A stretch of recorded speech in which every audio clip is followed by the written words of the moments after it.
yan, sinabi ko may gagawin ang ombudsman tungkol dyan. So, it's a surprise, secret decision that came from him. So it was a secret, sir? Well, nobody was raising that issue before. Joel Villanueva kept quiet through all the years. Ombudsman Martinez never spoke about it.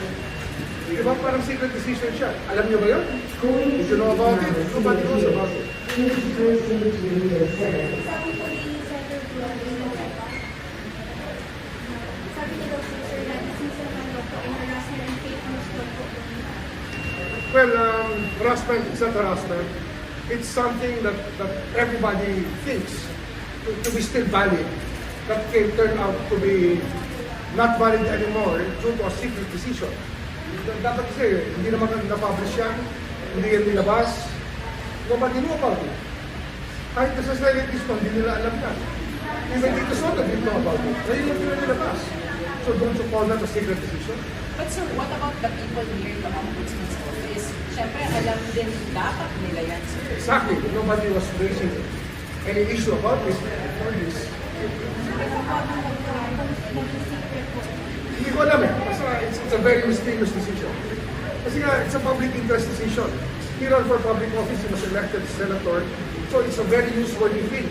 And it's something that is in the public interest. Kailangan pa ba ng investigation internally sa ombudsman? And we're studying the decision. We're studying everything. Sir, to be very clear, will you still send the letter or hindi na? Hindi na. Kasi nga, nagbago na yung privacy natin. Nagbago na.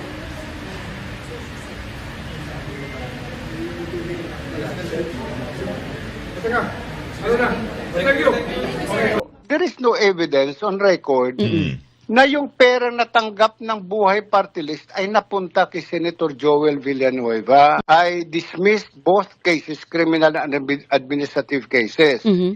So doon sa kaso, doon sa administratibo na sinasabing dismissed from the service, nireverse ko yon at dinispis ko yung administrative case. Abay, hindi ko alam kung anong sikreto sa amin kasi kung titingnan, mayroon kaming tinatawag na CCMS, yung Case Management System. Pag yung kaso ay nare-release, napupasok yan sa system eh. So nandun sa system, na na-dismiss ko yun, wala akong sekretong ginagawa sa aking trabaho. Lahat nakabuyang-yang.